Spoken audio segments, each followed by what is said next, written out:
Yes, yeah, some have done that so far this year, uh, where they're just holding it with organized like website with all the sessions are on Zoom or on Skype or YouTube. Yeah, Stream it there. Yeah, and a yeah, lot of the I, publishers are doing those sessions as well. Like ours is Compass Publishing has like sessions every week or every 2 weeks. With in Mexico, I think was with Impresaire. That's hosting some of the events too with Compass. So yeah, you can send me the link so that I put it there. yeah, Oh, cool. Yeah, I mean, I guess that's like you said, like we have to adapt, and yeah, like that's what we do. I worked at a university mhm, here in Guadalajara, so I've been teaching online for 3 months now, yeah, and it's like what else can I mean? I would love. There's the online teaching world, of course. There are books about mhm, it. There's a whole community of that. But I guess not doing what you were doing for a long time and just online, of mhm, course, it's different. And that's what I've been talking with a lot of the people that read the magazine or like watch the videos. Like it's different, but it's not like you cannot find what to do. You know what I mean? Like there's a lot yeah, of books, a lot of resources.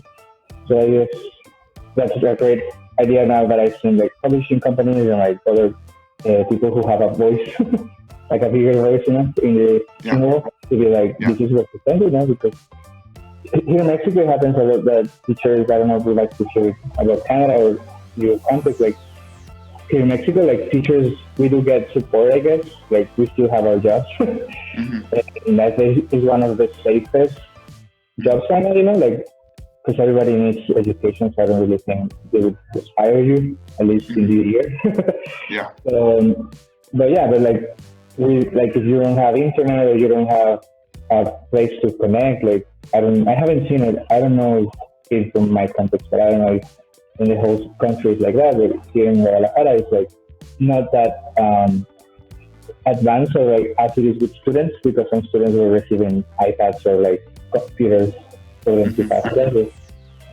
How is the in your context? Like you don't do you work in the publishing, right? You don't teach right now anymore. No, I'm not teaching now. Actually, I'm working in the education technology sector. So my project I'm working on now is the online streaming platform for. Sorry, my audio just disconnected for a second. Yeah, I've been working on a platform. It has about 1,000 textbooks for teaching English on there. Oh wow.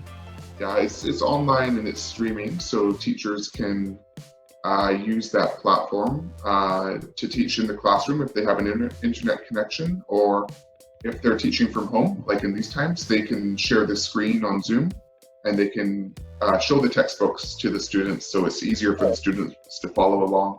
Yeah, yeah. The platform is called ClassBox, like a box. Mm-hmm. Um, we're just launching in beta now, so we're still doing some um, improvements to that and some adjustments as we go. But there's about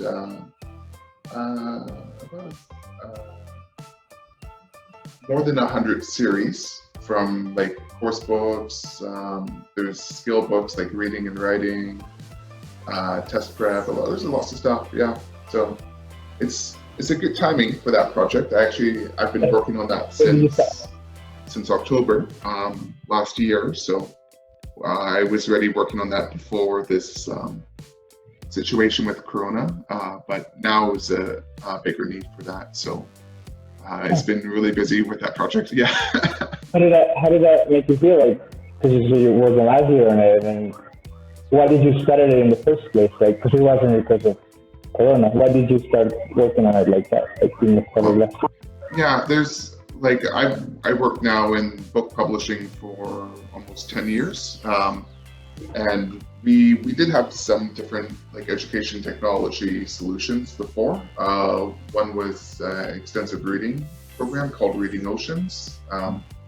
I was one of the people that was behind launching that program, and we wanted to find a way to bring a lot of content to teachers very easily in the classroom. So our goal was running that as a subscription model rather than buying each individual books. So it's similar to Netflix or like Apple Music, right? Where which I subscribe to both of those myself, and I love them because you can access whatever you want and you don't need to buy each individual thing, and you can also discover more. So yeah, so that was my goal. Yeah. That's so cool. Yeah, like you said, like I guess especially like I had a video on the channel, not channel, like page, and I posted in the magazine like how to how to work with new generations also of teachers. Like because we also talk about our students, and that is like a very important subject. But sometimes I guess teaching development is like we have now millennial teachers, and soon we're gonna have the new generation of teachers who were born with technology, like not like me. I still got to my grade and all of that, but so I guess that's how they interact. They don't even read books sometimes anymore, like the physical book. Yeah. I think that was a great idea, I guess. Yeah. That they're gonna be using. So, yeah. So hopefully in the next year or 2 years or so, we'll have even more out with that.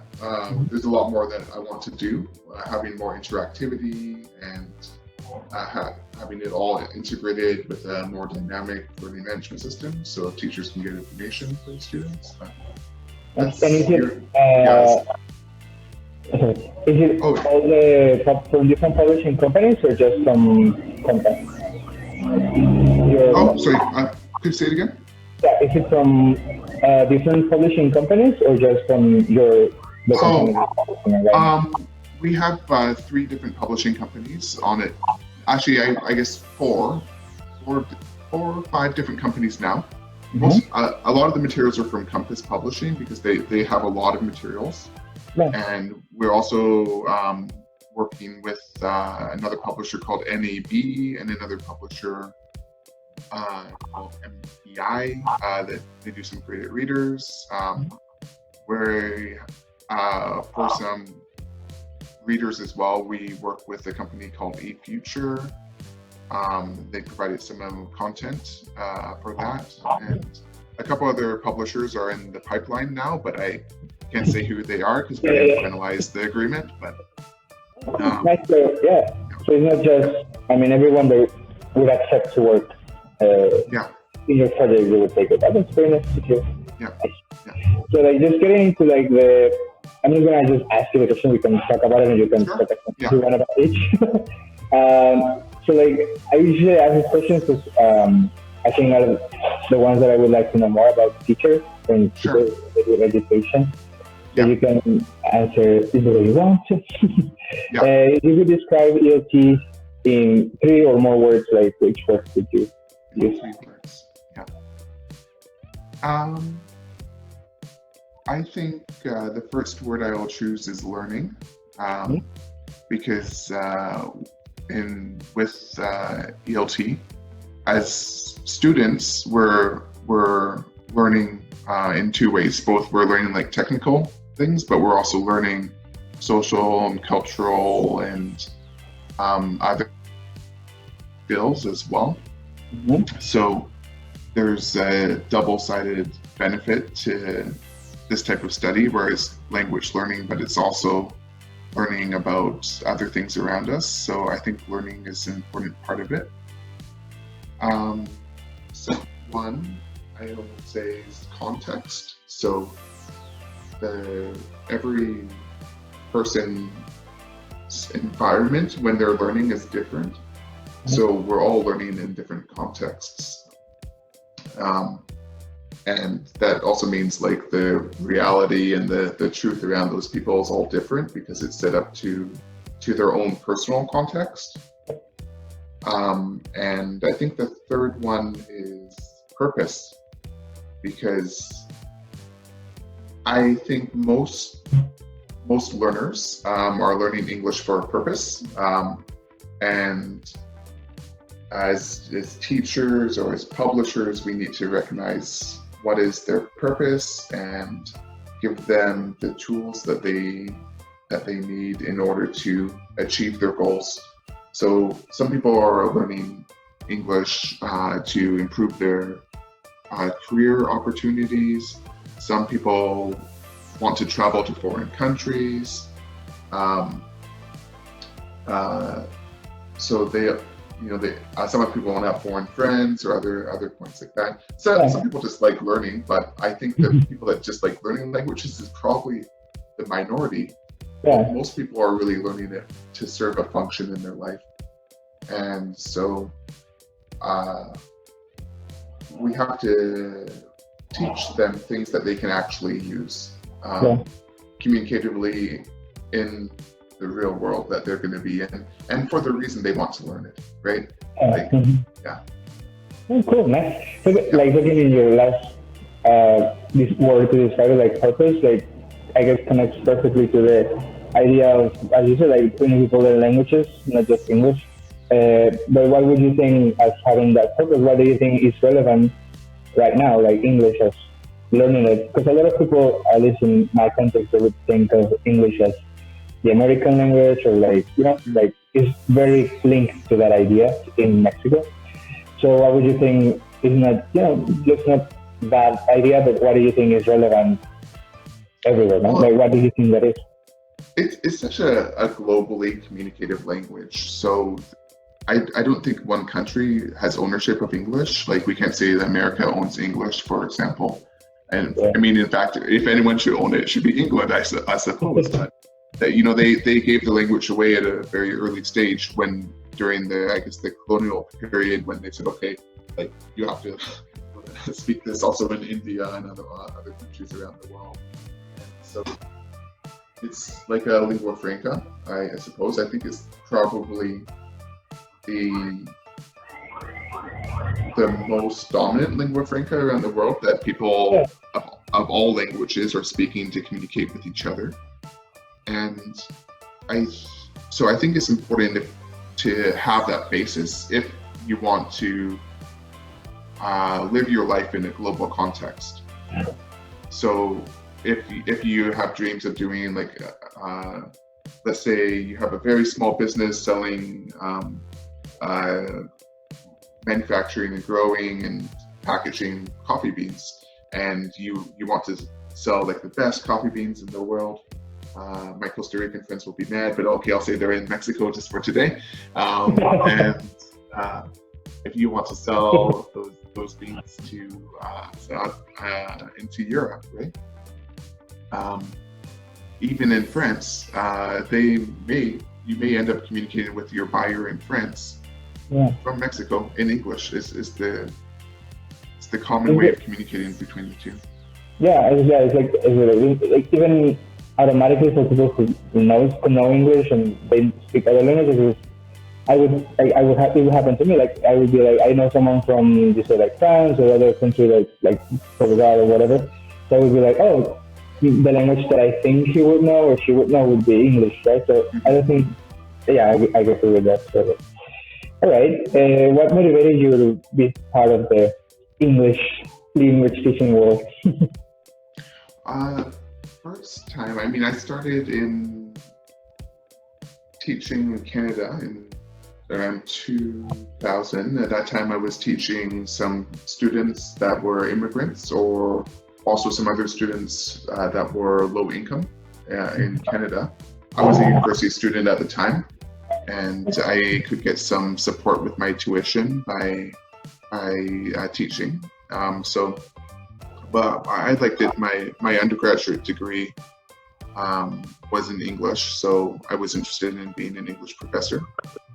And then in 2004, I had the opportunity to teach in South Korea. So I moved over to South Korea, and I was teaching there for about 6 or 7 years.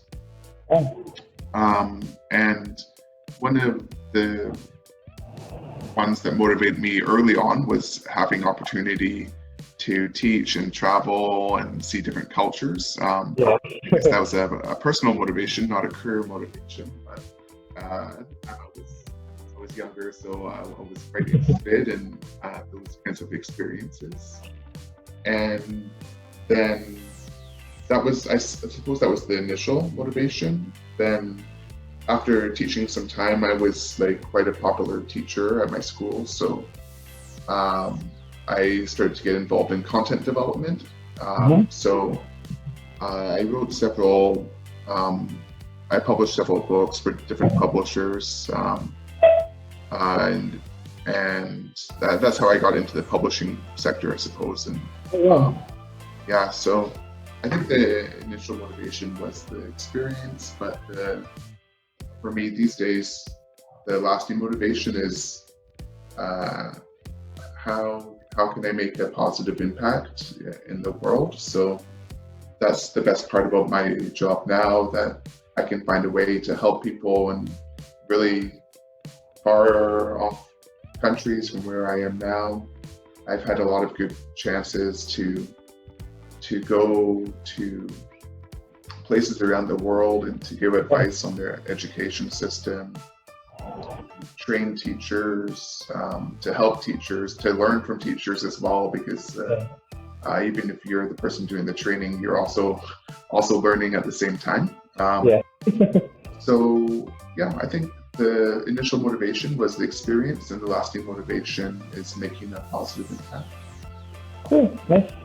Actually, I agree with that idea. Yes, I guess you started with, like, when I've been teaching for 7 years, not a lot.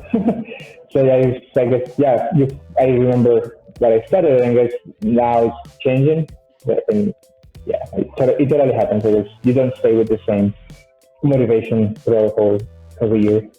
That's good. So very interesting. I know some teachers who are teaching at Korea, and I think they always have very interesting stories. Because I guess it's a very different context from Mexican students. Yeah. I'm going to ask you 2 questions, and you can answer first the challenging one, then the rewarding one. What would be 2 experiences that you remember from either teaching or working in publishing? Yeah, like, what would be the most rewarding one, and the one that you were like, what can I do here? Simple one for rewarding is going back to my teaching days. I taught mainly young learners. So I taught both preschool, kindergarten, and elementary up to grade 6. I had one student. His name is Alex, and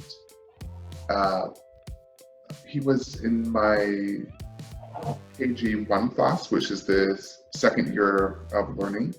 And in his first year of learning, he didn't say one word in the classroom to anyone, even in his first language. Oh wow! Yeah, and he would just sit in the class. He's a very good boy. Like, he wasn't disruptive or anything. He would just sit there and listen. But in terms of spoken productive skills, absolutely nothing. And I think he was both shy, and it was a confidence, and it was a trust factor in the classroom.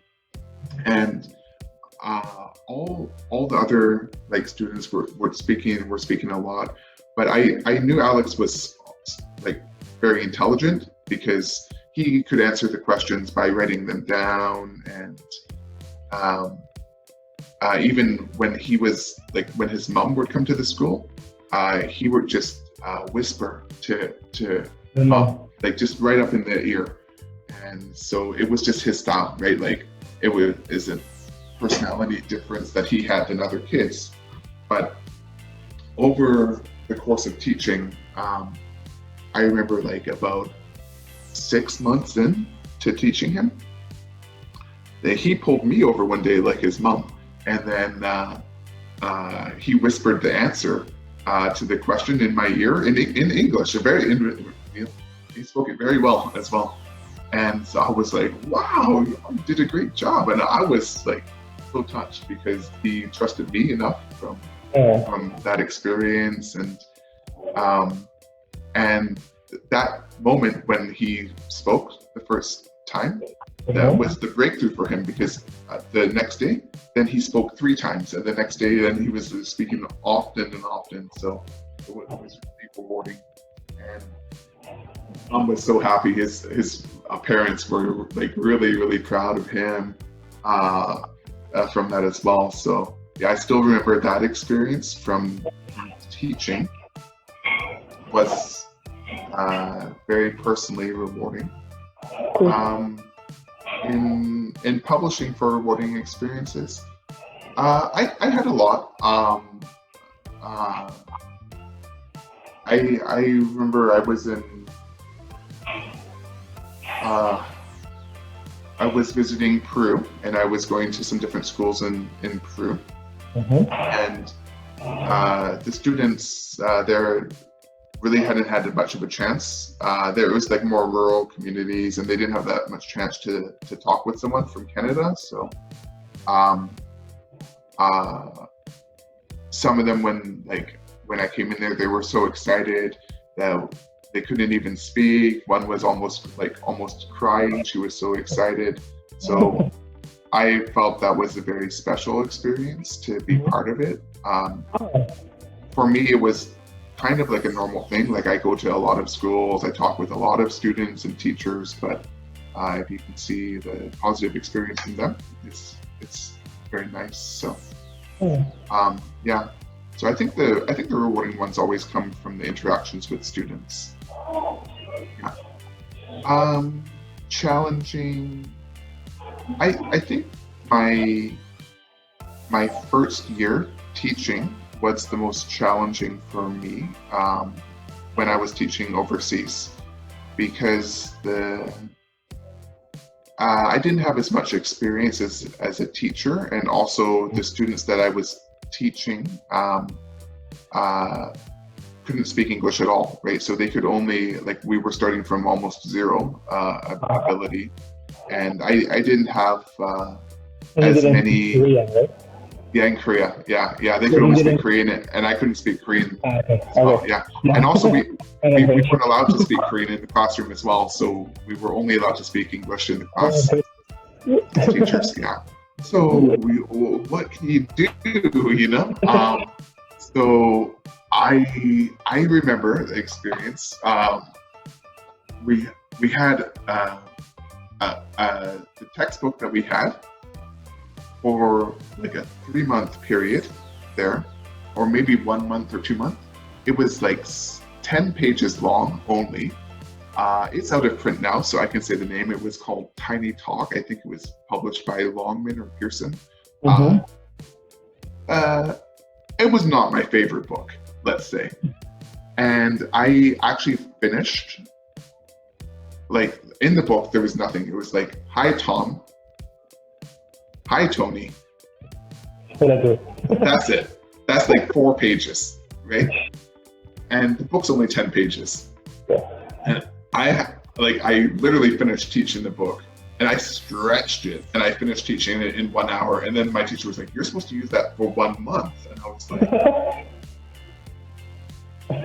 there's like 5 words, so so like 1 page per minute. Yeah, right. Yeah, like one page a week. So there's only so much you can do, right? But so that was hard. I was like, I really doubted myself. I was like, can I do this? It was a very different experience from teaching students in Canada, because they can understand what I'm saying and more. But so anyways, I tried to find some different ways to teach the target language, putting it in simple things like in their own name, or having them do games and activities connected with the target language, which solved the problem. And I think I got a lot of good ideas for extension activities from that experience, challenging time. Yeah. So yeah. That's crazy. Yeah. Well, it was not. I really doubted myself at the time, and I think a lot of people sometimes doubt themselves in in the work that they do. There's a term for that, which is imposter syndrome, I think, and it's when people don't believe in themselves that they can do it. But the reality is that they can do it.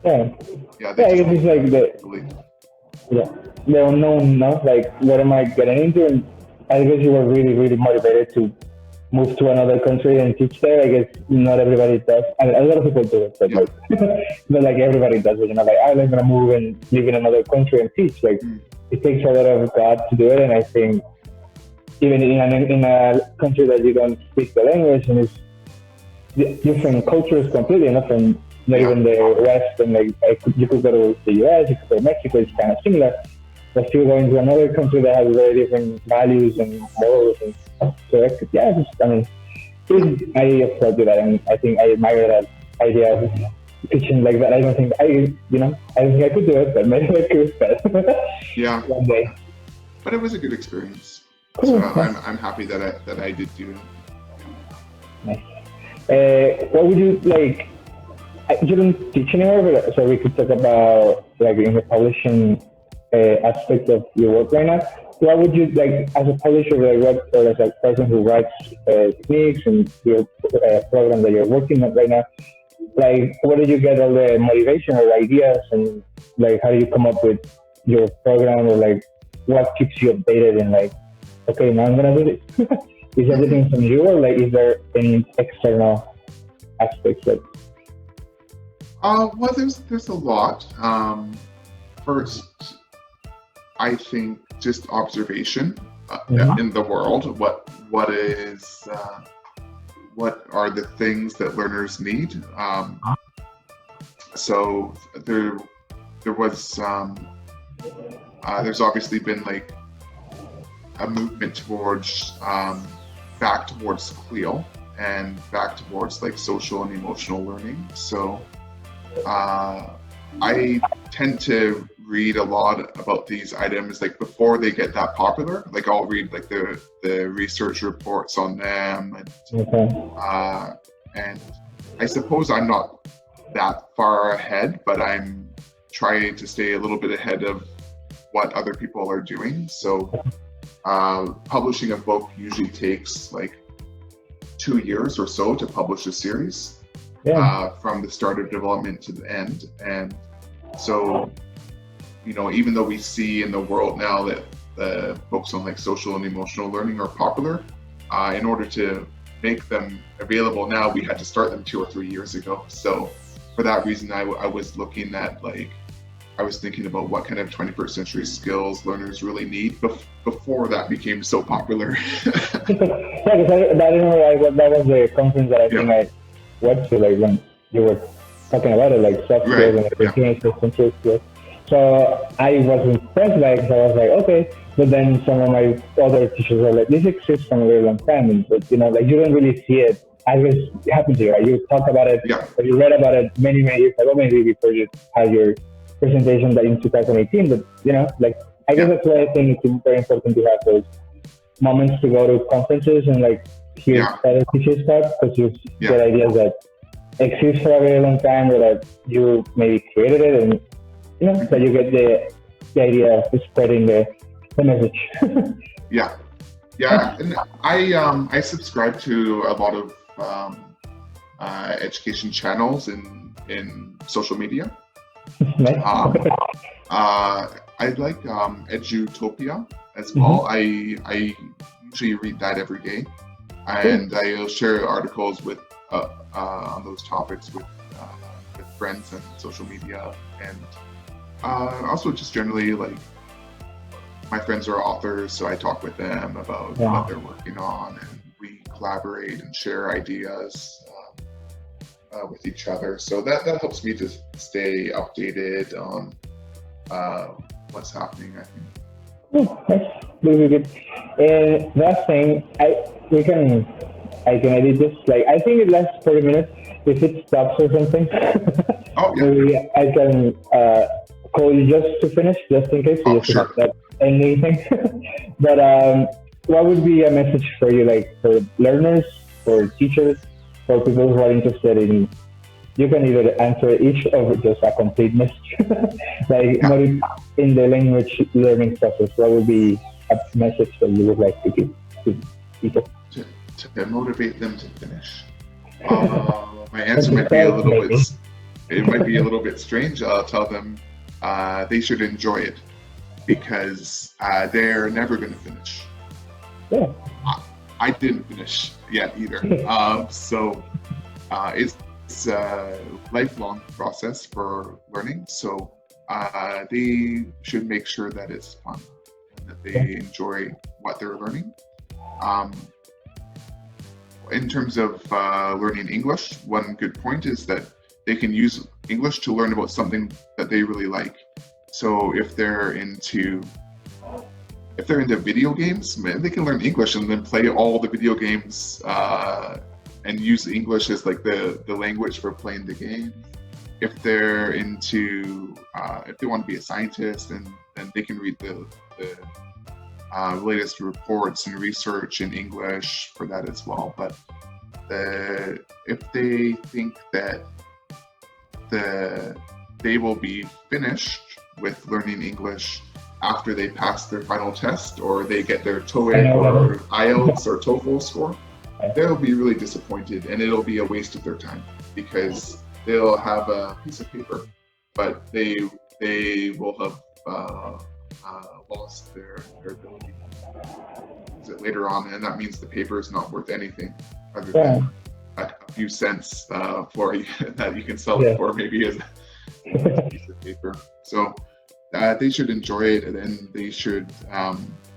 The reason they should enjoy it is because they won't finish if they want to do it well. So some of them might be disappointed to hear that, but I hope that they will use it to direct their study into something that's fun and enjoyable for them to learn. Yes. I've heard that a lot of other teachers that I talked to, I think that's one of the most repeated answers they always was like ignorance. And they always say that, like they always start like that, like it's something that you're gonna just finish and the next day you're gonna be like, okay, now I'm gonna do this and I have all the language in my head because it doesn't happen like that. And it doesn't happen with my case with Spanish, my first language. Like there are things in Spanish that I don't know. So I think with English, I guess with you, like there are things that you always learn and you always figure out, and you say, oh, okay, that's right. And I think one of the reasons language learning is important, and I read it somewhere, like you start acknowledging and recognizing your own language, like your first language, like just start saying like, oh, this is what happens in my language. It's a way of also valuing what you have. I think in the first language. Absolutely. There's something very interesting, which I heard a few months ago. The word, the origin of the word perfection, it actually means the same thing as progress. So we tend to think of, in English, we think of perfection as a destination where we don't need further progress.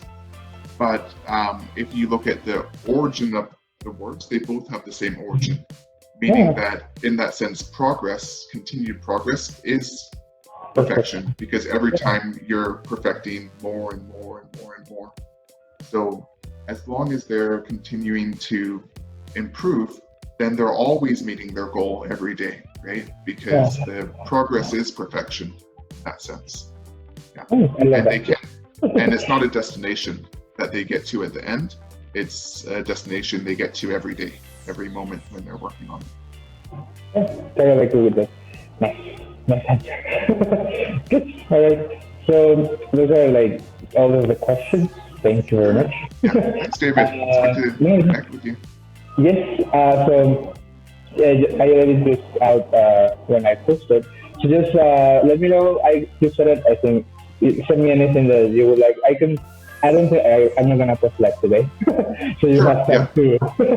If you wanna later, you wanna send an email with everything that you would like me to post, or all the teachers have told me like if you would like to put it like this. Sure. Yeah. And let me share also. I'll share my my LinkedIn and other things. So if anyone has questions and I'll share, if you want to check out the site I've been working on, I'll share the information. Yeah. So I think I've read it on Twitter because I remember the name is Schoolbox, right? I think I've read it on Twitter, and I was like, oh, and now I know it's your Yeah. it's your baby. So that's very nice to hear. All right, so looking to you more from your day.